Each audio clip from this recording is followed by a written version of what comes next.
we have a question. In this one, to find the dimensions of the rectangle of largest area. Okay, that could be inscribed in an equilateral triangle. This is, if this is an equilateral triangle, okay,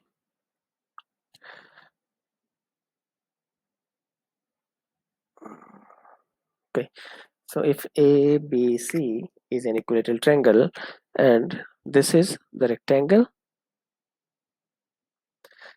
suppose X and Y, the rectangle, okay. If one side of the rectangle base, so we have to find the dimensions of the rectangle of largest area. So area of the rectangle is X comma Y.